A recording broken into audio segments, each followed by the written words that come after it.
Krishna, Krishna Krishna, Hare Hare, Hare Rama, Rama Rama, Hare Hare. Your turn. Hare Krishna, Krishna Krishna, Hare Hare, Hare Rama,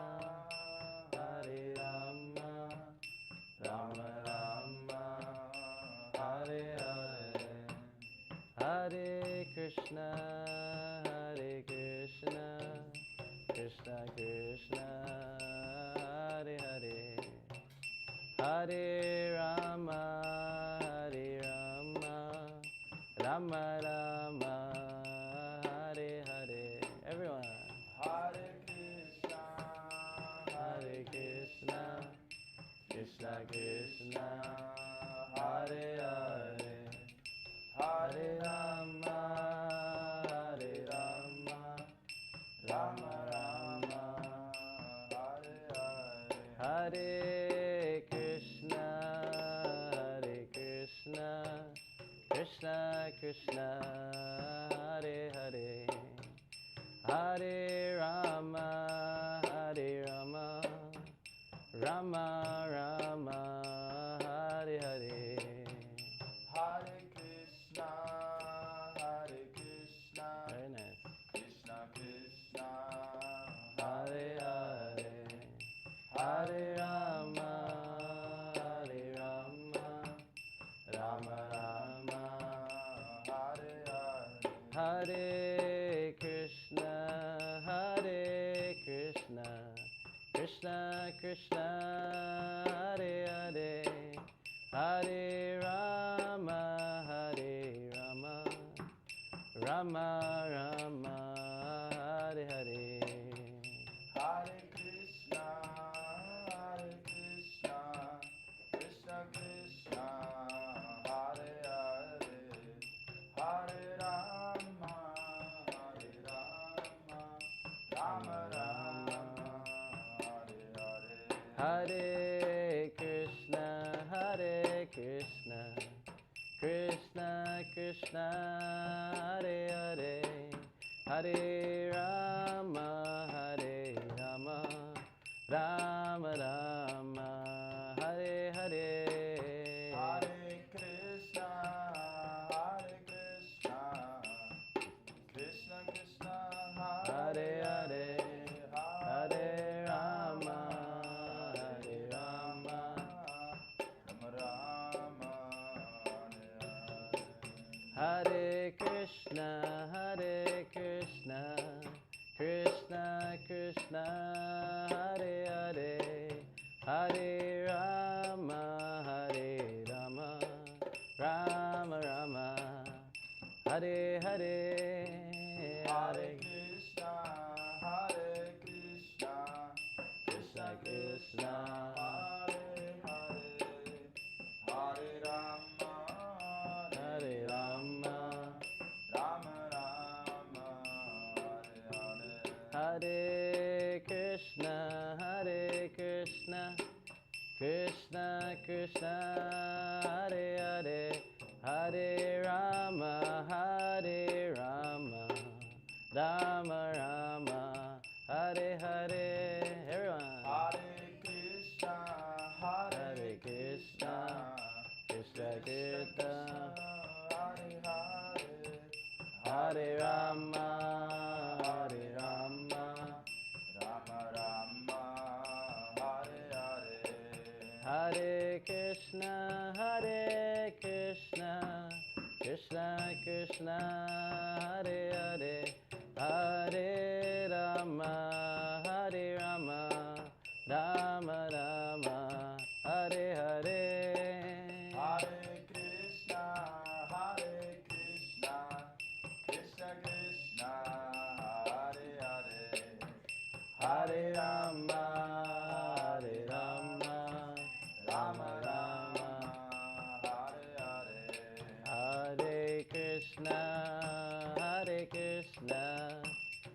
Krishna, Hare Hare, Hare Rama, Hare Rama, Rama Rama, Hare Hare.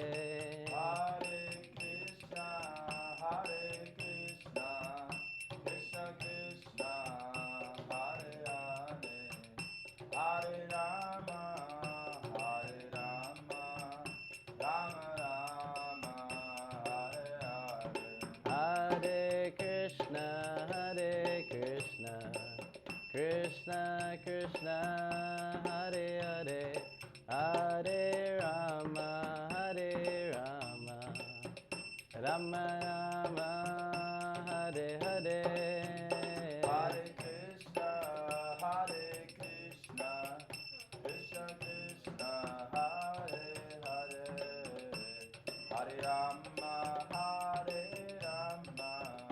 Rama Rama, Rama, Hare Hare. Hare Krishna, Krishna Krishna, Hare Hare, Hare Rama, Rama Rama, Hare Hare.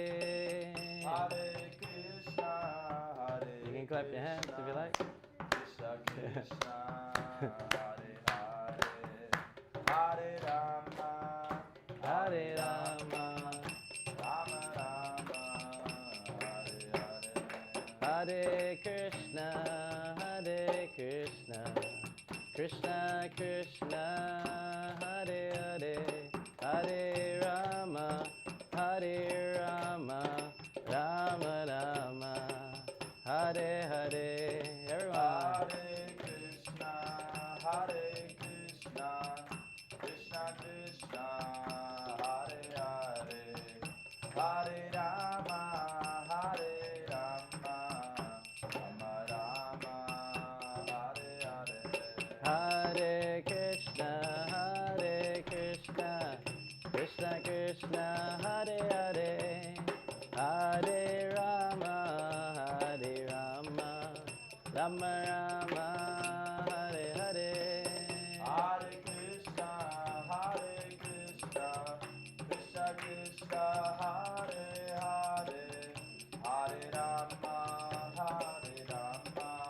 Rama Rama, Hare Hare. Hare Krishna, Krishna Krishna, Hare Hare, Hare Rama, Rama Rama, Hare Hare. Hare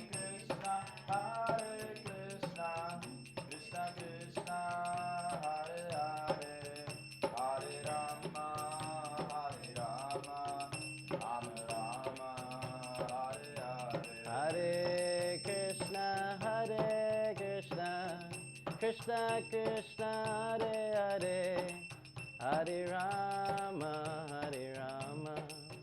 Rama Rama, Hare Hare. Hare Krishna, Krishna Krishna, Hare Hare, Hare Rama, Rama Rama, Hare Hare. Fantastic, you guys are naturals. So good. Today's talk is how to be free from anxiety. So who here suffers from anxiety? Put your hand up. Okay, a few honest guys. Not so much. So let's look into the problem, maybe. Usually we have anxieties for the future, right? What's going to happen next? Especially when you're all in university. We have a 3 to 4 year, even 5-year course. And there is an anxiety. You know, you got into this field, and then when you come out with your degree, will you have a job? Will there be vacancies in the industry? I remember when I graduated, I did a Bachelor of Arts in Interactive Media and Animation. So it's pretty much a degree in cartoons. And so when I went in, there was a lot of, it was a 4-year course. There was so much availability in that market, in the design field. But then at the graduation, they had it in this big football stadium, and it was like very illustrious. My parents were so proud. I had the hat and everything.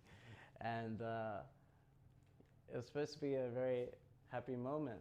But then the head of the university, he just dropped the bomb on us. He says, yes, all of you, when you came to study in this certain field, you had so many opportunities in your industry. Now you've finished your degree, you may find very few opportunities now. I was like, what? What a skit. He just, slapped us in the face right there, at the graduation. But because of the aura of the excitement, you finished and your parents are there and you're taking pictures, it didn't really sink in. But yes, that could be an anxiety, even with your assignments and exams now, there is stress there about, am I going to sit down and do it, or am I going to procrastinate and do it last minute? And then you feel that anxiety, when you're like cramming it in before the exam, or you just do that assignment at 3 in the morning. So things like this, we can see it's going on. But what is university really for? There is this study, there is like, okay, let's start a career. But there's a bit of the social life as well, getting in relationships. Will it work out? Will it work out? Does he like me? Does she like me? Do I have to go to the latest party? What am I going to do on the weekend? What are you doing on the weekend? You ask each other. Like this. Is it true? We're always trying to plan the weekend? Yeah. And especially New Year's, that's like a big one, right? What are you doing for New Year's? Have you felt that anxiety before? So why so much anxiety? What is it all for? Why do we do anything in this world?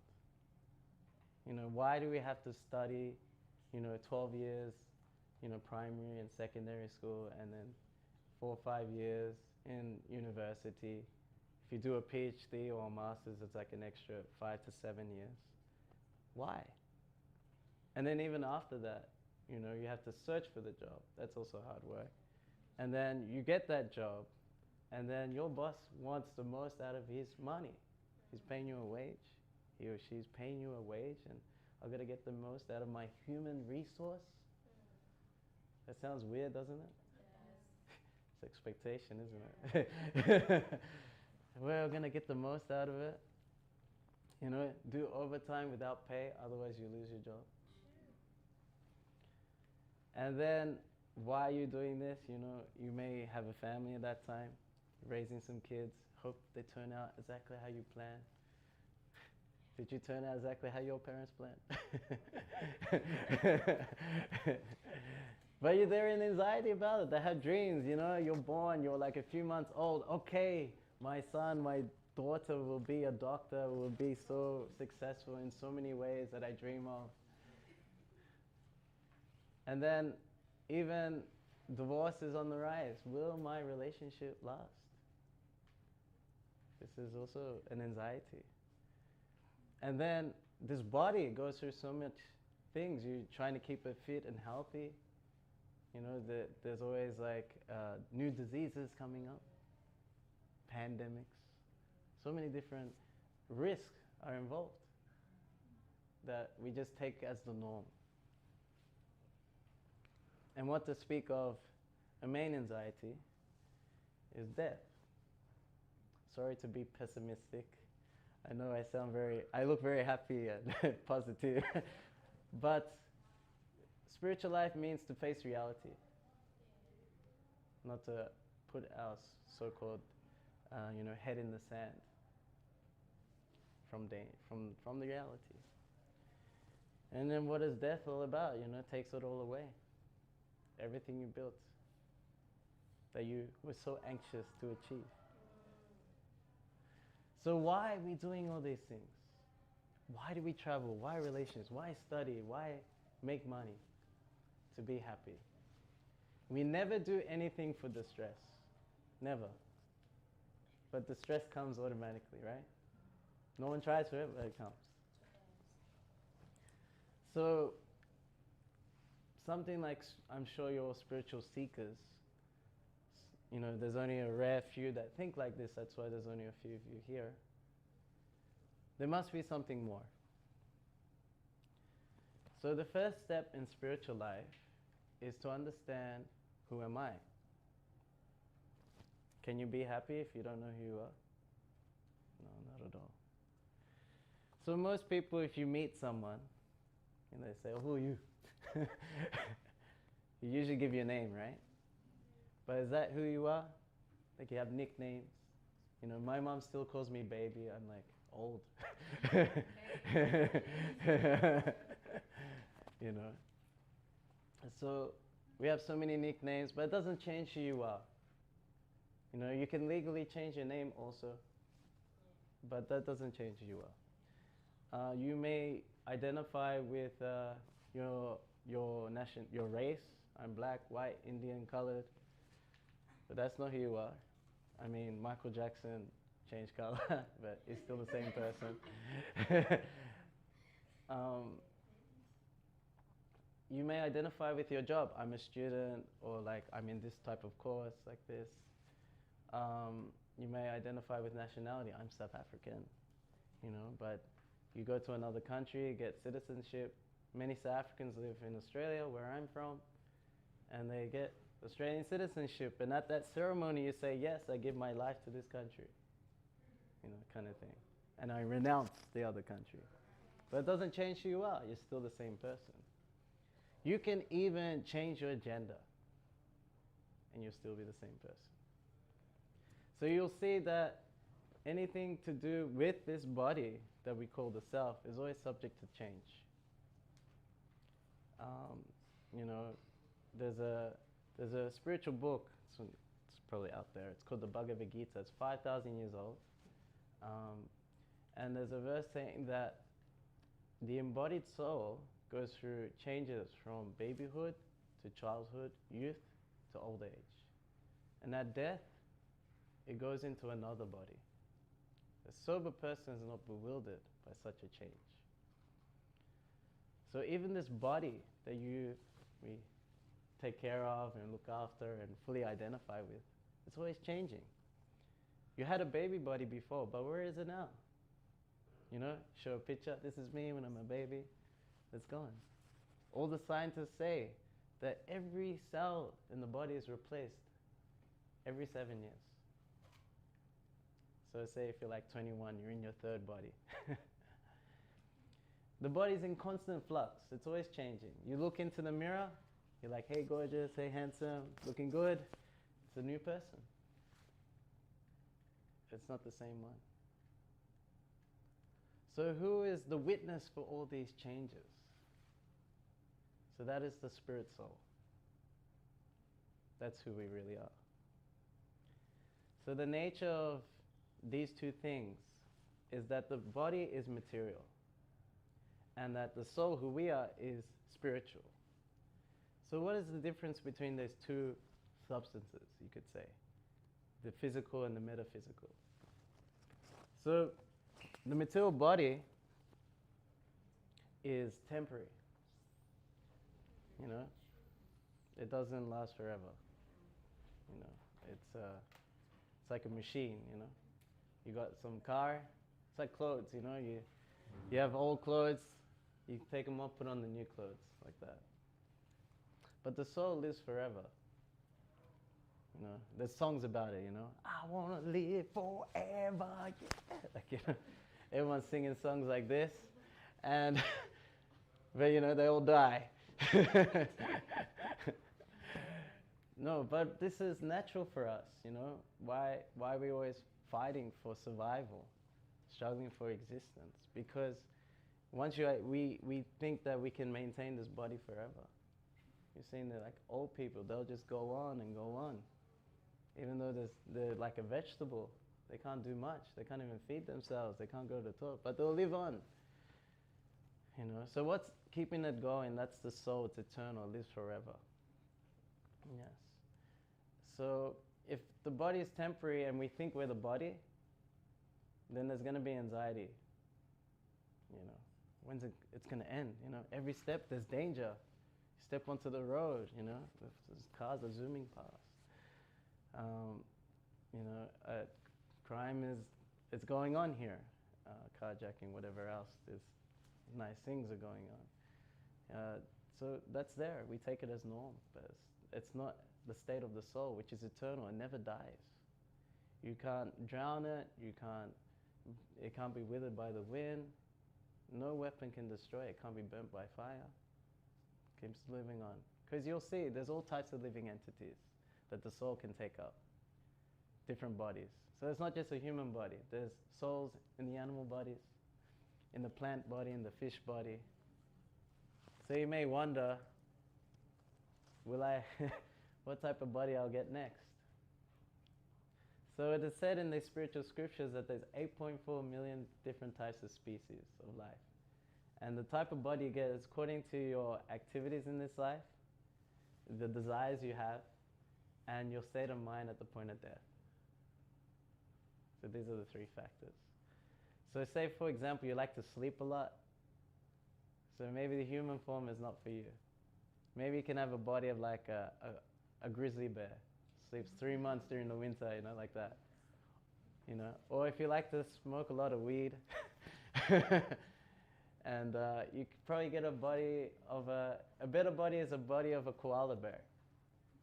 Because these koala bears, they sleep 13 hours a day, and they pretty much just stoned on chewing eucalyptus leaves. Say, for example, you like to eat a lot of meat. Maybe the human body is not for you. Become a tiger or a lion. You get the nice teeth and claws and the digestive system to just eat as much meat as possible. So, or you like to surf. I don't know if you like to surf, but I'm from Australia. Everyone's a surfer. And, you know, they're always just watching waves and just spending hours in the water. So human form is not for you. You know, maybe a dolphin body is good for you. But the problem is, what is the human form of life for? It's like the highest form. Because all living entities have 4 things that they need to do. The 4 things are eating, right? All living entities do it. They have to eat. All living entities have to sleep. All living entities have to have sex life, mating, reproduction. And all living entities have to defend themselves or fear. Right? So that's the animals and the humans. But what's the special thing about a human form of life? The human form of life has high intelligence to inquire, who am I? Why am I here? What happens to me after death? Why do I have to suffer? It can inquire about this. But the animals cannot. You know, they just follow whatever their body dictates. Eating, sleeping, mating, and defending. But the human form of life can inquire higher. So we need to utilize it about understanding who we are as a spirit soul. So we'll go back to the soul. There's 2 more qualities. So the soul is actually full of consciousness. It's alive. So I say if I hit this chair, it doesn't do anything. It's dead. It's full of ignorance. But if I punch someone, because they're fully conscious, they may punch me back. Don't punch. Hear that? Because she'll punch you back. You know, it's a conscious living being. And this is what we find beautiful in this world. Consciousness, right? If you live in like some city and it's all gray and concrete, there's no life. But if you're in a beautiful forest with flowers and trees and animals and the wind blowing, there's so much life there, so you feel enlivened. You know, say you have a dear, you know, you have a boyfriend, girlfriend, or husband or wife, and they're very dear to you. You will embrace them, you love them so much. But then once that spirit soul leaves the body, you don't want to deal with this body anymore.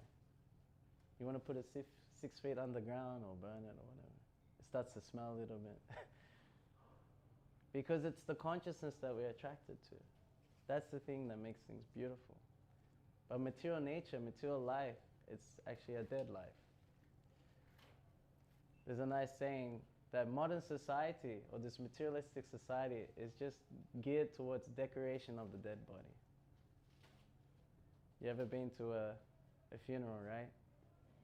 They fully decorate the body like that.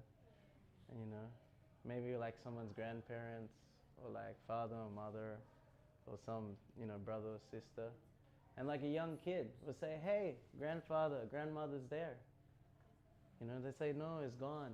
They're gone. Well, what's gone? It's the soul that's left the body. So that means you never saw your grandfather, your grandmother, your father, your mother, your brother, your sister. You never saw them.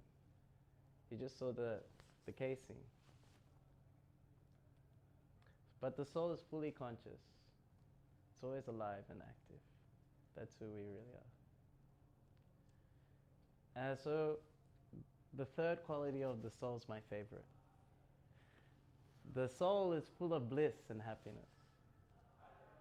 But the body is full of misery, unfortunately. So you may think, no, I can do so many nice things with my body, you know. I can do so many things. But say, for example, we give you a thumb, right? You wrap it up in silk. You say it's a very nice thumb. You stroke it very nicely. But if I get a hammer and I hit that thumb, bang, like this, how much pain compared to the pleasure I'll have? So much more in comparison. But the soul is actually full of happiness. Well, where do you get happiness from? Is it from sex? Is it from money? Is it from prestige? How many followers I got on Instagram? Wow, 10,000 followers. Yeah, I feel so happy. So many likes. You know, so much validation. But no, the real happiness comes from love, relationships. This is the thing that pushes us to go on more and more. So how do we show love? This is the idea. Because when we show love on the material bodily platform, we always get into frustration, right? How many times you've been brokenhearted in a relationship? Either one way or another way. Either you tried to satisfy someone so much and they don't appreciate you, you know, and they just break it off.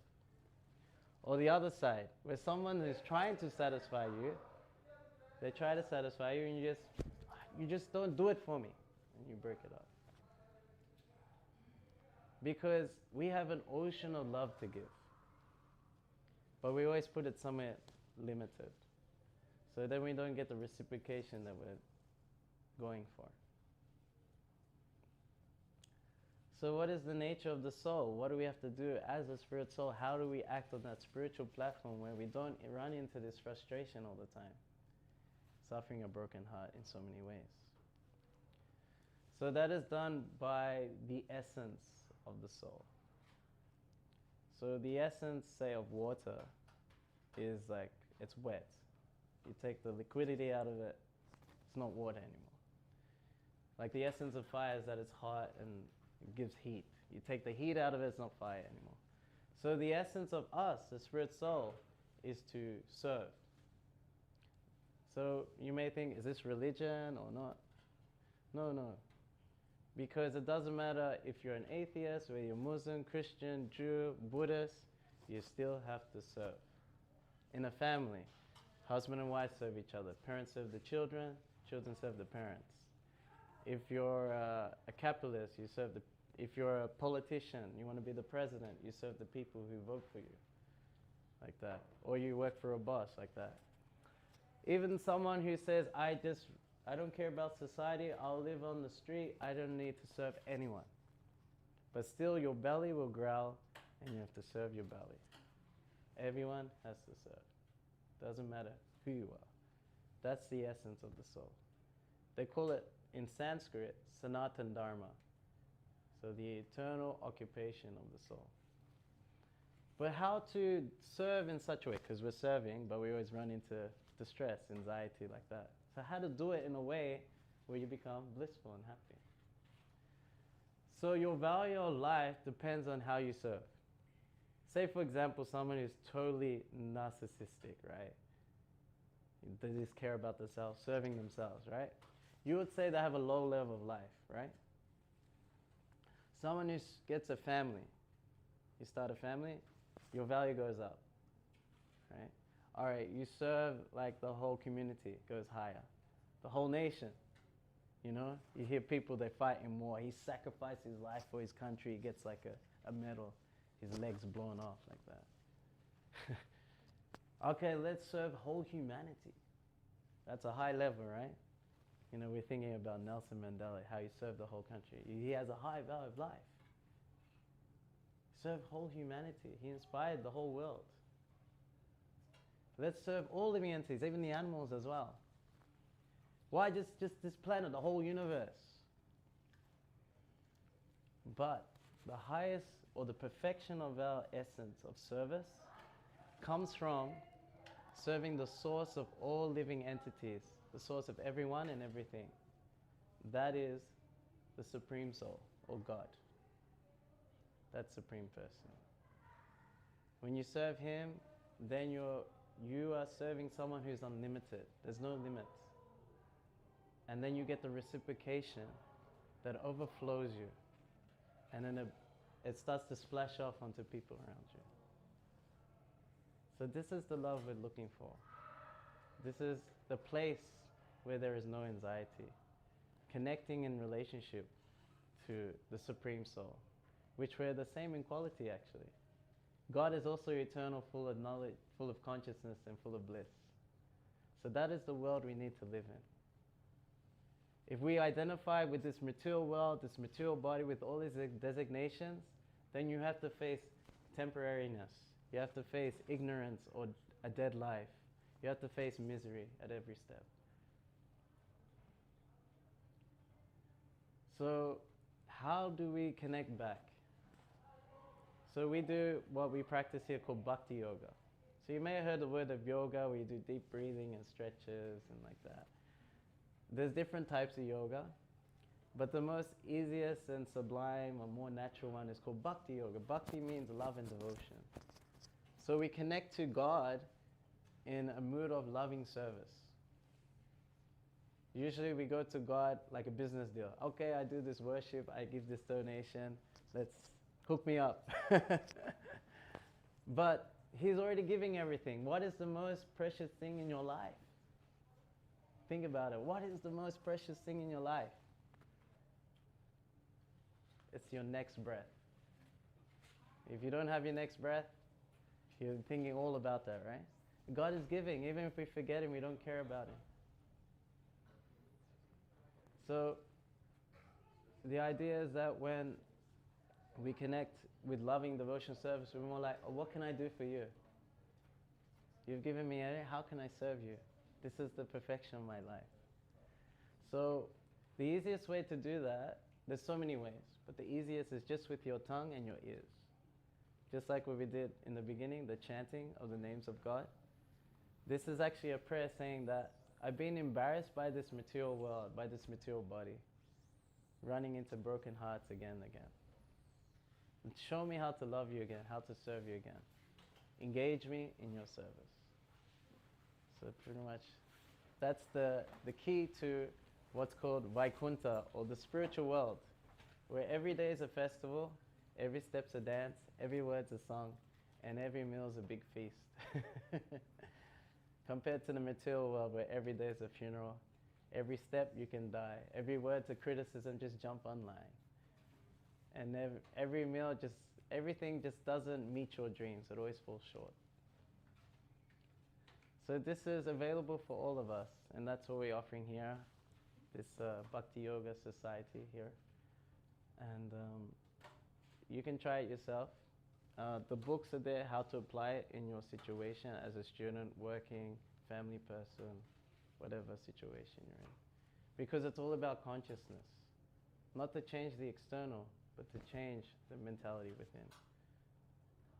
That I'm not this body, I'm an eternal spirit soul, part of the Supreme Soul. And my duty in life, my purpose is to connect back in loving service. That's my talk. Thanks for paying attention. Grab something before it. Grab a plate before you go. Oh, you have class. Okay, no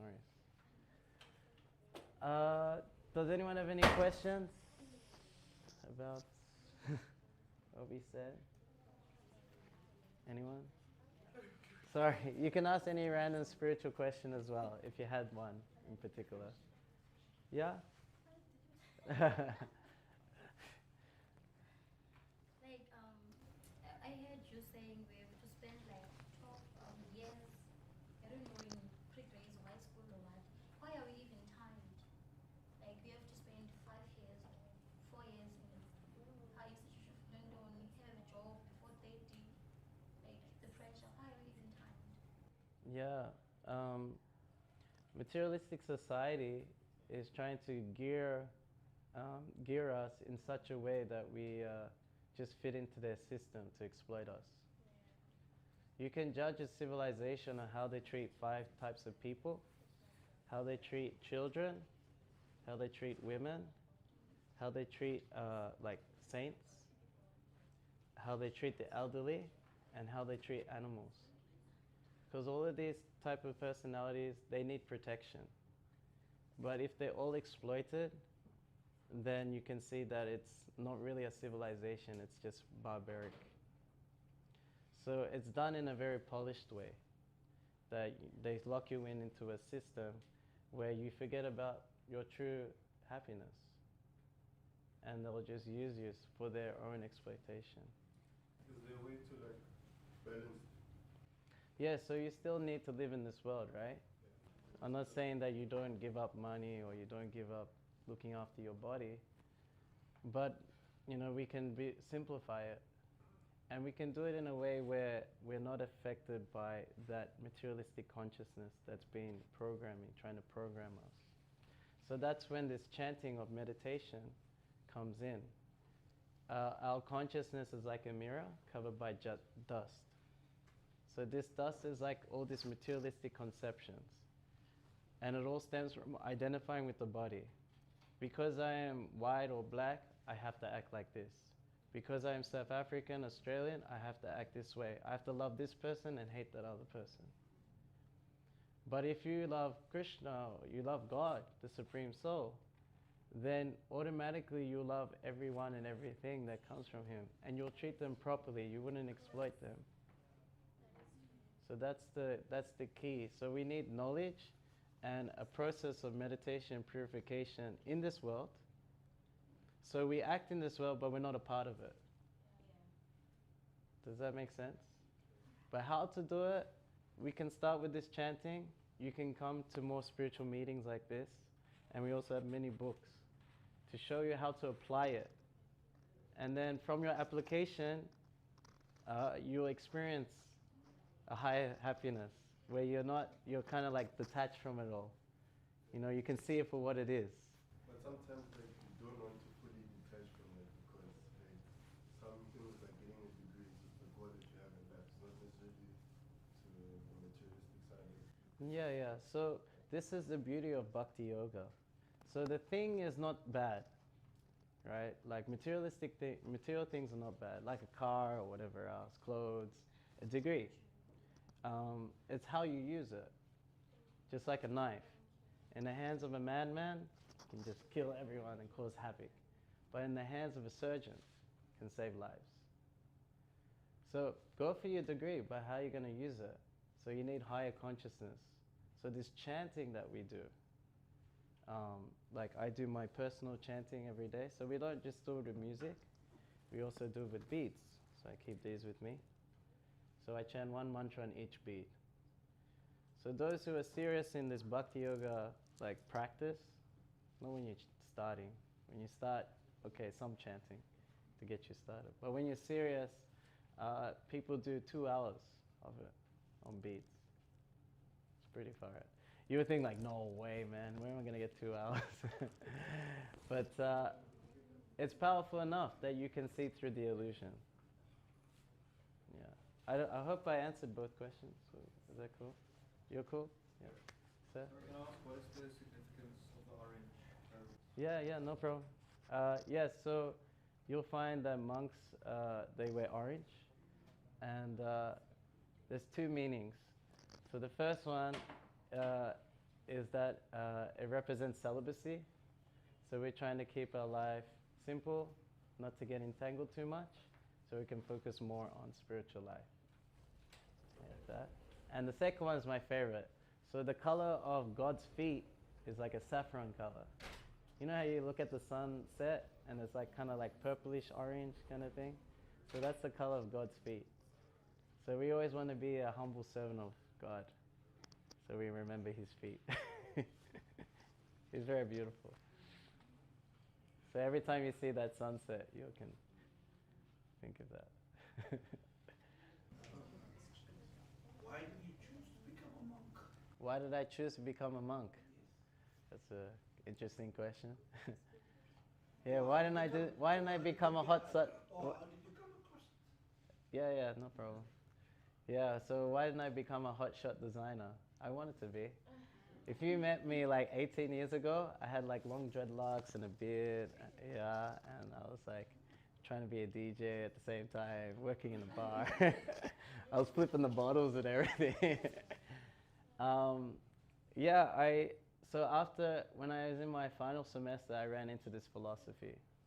And I read the books, and usually you find like a good philosophy, but the people who practice it, they're like dodgy, you know? So I met the people, I went to their center, and I was like, I heard the chanting, and I heard them speak, and I saw they were very sincere. So I was like, okay, let me try, because it's cool. It's not like just a belief system.